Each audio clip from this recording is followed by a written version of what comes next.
The United States and Israel reaffirmed their commitment to regional stability and expressed hope for a better future for Palestinians. So, is a lasting deal possible? I'm Veronica Dudo. Let's find out. This is In America Today from the Ticker News Studios in New York City.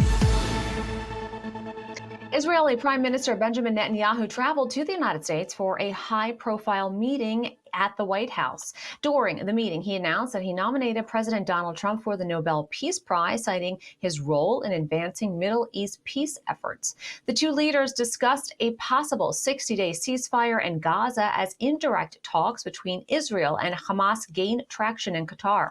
Netanyahu also met with top U.S. military leaders at the Pentagon, praising the recent joint success of operations against Iran's nuclear capabilities. President Trump and I have a common goal. We want to achieve the release of our hostages. We want to end Hamas rule in Gaza. We want to make sure that Gaza does not pose a threat to Israel anymore. In pursuing this common goal, we have a common strategy. Not only do we have a common strategy, we have common tactics. This doesn't involve pressure, doesn't involve coercion, it involves full coordination. President Trump wants a deal, but not at any price. I want a deal, but not at any price. For more, we're joined by Jonathan Tobin, the editor-in-chief of the Jewish News Syndicate. Welcome back to the show. Thanks, Veronica. Great to be with you. So first, let's begin with a lot of the attention-grabbing headlines. What significance does Netanyahu's Nobel Peace Prize nomination for President Trump carry, both diplomatically and politically? Well, it's a reminder that Prime Minister Netanyahu's had two goals in his trip to Washington. One was to work on a possible ceasefire hostage release deal with the president and the American team. The other was more political and more, in terms of was both political and diplomatic. It was to stay as close to President Trump, to stay in his favor, to remind him of Israel's friendship for Israel, friendship for the president personally. He doesn't want any daylight between himself and Trump. No Israeli prime minister of any political party that's always there, would want daylight. That's always one of their most important jobs, is to stay as close to the Americans as possible. And it's easier with Trump and Netanyahu because they have a lot more in common in terms of policy and their approach, but it's really emphasized. Nominating him for the Nobel Peace Prize, we all know Donald Trump isn't going to win the Nobel Peace Prize. I mean, if it was fair, he probably would deserved one in 2020 for the Abraham Accords. But frankly, you and I are more likely to win a Nobel Peace Prize than Donald Trump. The point is, keep these two countries as close as possible. Speaking of close, how close are we to a finalized ceasefire agreement in Gaza, and what are the key obstacles remaining? That's a big question mark. And, among the most important obstacles was mentioned in that clip that we just heard, in which Prime Minister Netanyahu spoke about his goals. He wants all the hostages released. He wants, Hamas defeated and no longer in control of Gaza. Those two goals have always been mutually exclusive. Hamas will never release the hostages, or they will always hold on to some of them so as to stay in Gaza. If the primary goal is to get all the hostages out, you're going to have to concede that Hamas stays, at least to some degree, in control of at least parts of Gaza, which is anathema to Israel, but leaving the hostages behind and not saving at least who can be saved is also anathema to Israel. There's enormous domestic pressure on Netanyahu along those lines. There's also the question of how much is Israel accomplishing as it continues its efforts to root out Hamas. I mean, it's kind of a three-part test. I mean, Hamas has been stripped of its military force, its formations, its brigades, its ability to shoot rockets and missiles at Israel. But on a sort of street level, it still has, sort of insurgents and guerrilla forces that can still kill Israelis, still intimidate other Gazans. Sort of that's the third level, the thug level in the streets of Gaza, intimidating anybody who dissents against them or who wants to get aid from anyone other than the UN or something stolen by Hamas. These are goals that cannot all be achieved. And there's also the fact that the United States and Israel, their policies are very close. They have, in a general sense, the same goals, but they're not identical.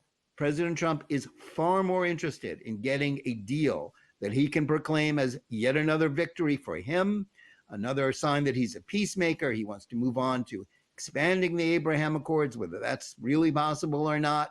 Prime Minister Netanyahu wants those things too, but not in quite the same way with the same urgency, because he has other domestic, his primary goal is Israel's security. He knows if he allows Hamas to stay in Gaza permanently, that could break up his coalition. But more to the point, it's a threat of another October 7th, as damaged as Hamas is. And that's not something he can allow. So these are all variables. And let's remember one other thing. Hamas gets a vote. They've turned down deals time and time again that were clearly favorable to them. It's kind of mad. It's a little crazy, but they are, an ideological extreme group that is dedicated to the destruction of Israel, the genocide of its people. They don't always make rational decisions, and it's not clear who has influence on them, whether it's Qatar. Iran certainly doesn't have the clout to influence them. So these are all variables, and anyone who tells you that they're sure how it's going to turn out is not being entirely truthful. These are, no one knows how this is going to go. There may well be a deal within the next few days or week, but there may not be. Now, during his visit to the United States, Israeli Prime Minister Netanyahu did talk about the common goals between the U.S. and Israel. Let's talk a little bit more about Operation Midnight Hammer and how it impacted not only Iran's nuclear infrastructure, but do you think it could potentially send a message to the terror group Hamas? I'm not quite so sure how much of a message it sends to Hamas. Hamas is always operating at a very different level than Iran. Iran's nuclear threat could certainly, if Iran has a nuclear weapon, that obviously is, something Hamas would be in favor of. They'd be in favor of, Iran using a nuclear weapon on Israel. But what we do know was accomplished by the U.S. and Israeli attacks on Iran is that they have been materially damaged. The notion that their nuclear threat is still viable in the short term is, I think, a myth. The damage that they sustained to the regime, to their nuclear infrastructure, to their forces, their leadership, their scientists, they're set back years. And it's not clear to me that this country, which is kind of broke, Iran, they depend on China to buy their oil, they're isolated, there's economic distress. The resources that it would take to rebuild what Israel and the United States destroyed, are enormous. And the fact is, Israel and the United States can go right back and destroy it again. And the other thing that we learned is that Russia and China, Iran's two allies, are not going to lift a finger to help them, nor will anybody else in the Middle East. They are isolated. They have, the seven-front war that they launched on October 7th, 2023, with those unspeakable atrocities in southern Israel. They thought this was going to be a game changer in terms of reducing, defeating Israel, reducing its influence, making it less secure, putting it, really on the run. It turned out to be the opposite. It is Iran and its proxies that have been immeasurably harmed by that war that they started.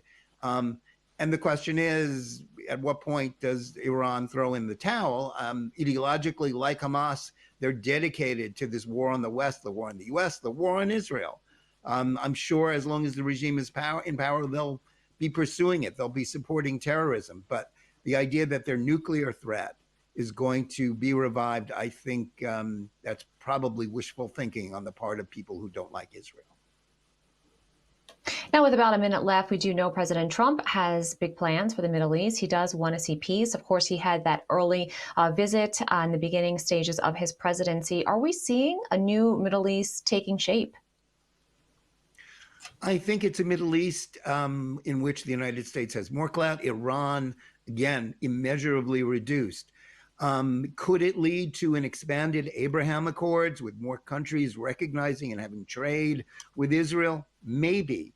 That's been the expectation in Israel and the United States. But let's remember something. Saudi Arabia, which would be the linchpin of this, and which Israel and the US wants to recognize Israel, join the Abraham Accords. With Iran's defeat, their motivation to do that was immeasurably reduced. They turned to Israel as a tacit, under-the-table ally because they were afraid of Iran because President Barack Obama abandoned them with his Iran nuclear deal, and Biden did the same. If Iran is no longer a threat to the Saudis, they don't need Israel as much. And frankly, I've always been skeptical that they, as the guardian of the holy places of Islam, would ever risk the criticism from the Arab street about recognizing Israel to do that. So I think, optimism about a new Middle East with peace breaking out everywhere is probably we need to pump the brakes on that. Jonathan Tobin, thank you so much for your insight today. Thank you. This is Ticker. We'll be right back.